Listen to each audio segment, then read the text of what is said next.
Okay, so what's the most difficult question in the world to answer? Well, according to the Hindus, it's what do you want? And the reason why it's so difficult is because it seems so simple. The problem with it is that most of the things that human beings want turn out to be very unfulfilling and unsatisfying and end up being really nothing more than my Atari. So the Hindus have identified really 4 different things that all human beings want.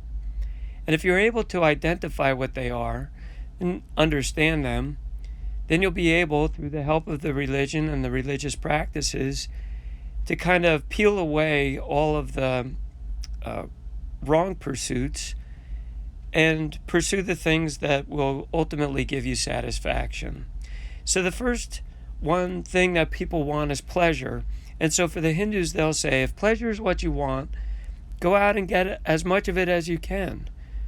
And we'll wait for you because we know that it's not going to fulfill you. You'll be back looking for something more because pleasure is a private thing. Only you're aware of it, and that's not enough to satisfy you. So after you've learned that, you're ready for the next level, which is success. And normally it comes in the form of wealth, fame, and power.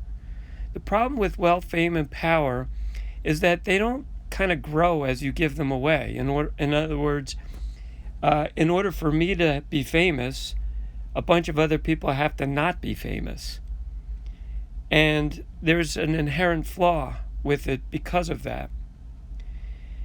That opens the door for a little bit of progress and an understanding that really what we want is we want to give ourselves away. We want a desire to give ourselves instead of gain stuff for ourselves. And by performing your duty, let's say, is another way of saying living your vocation or dharma in Hinduism. And then if you're doing that and you're doing it to its fullness, then you're able finally to understand what liberation is all about. You learn the emptiness of earthly things, and you're ready for eternal being, knowledge, and joy. Now here comes kind of the weird thing. I need you to try to apply it to the front of our classroom and the board up front and the red envelope. The 4 wants of man are broken into 2 categories. The first 2, pleasure and success, fall under the heading of path of desire and self-fulfillment. The 3rd and 4th want of man falls under the category of path of renunciation and sacrifice. Just think of how that applies to our board up front. Thank you.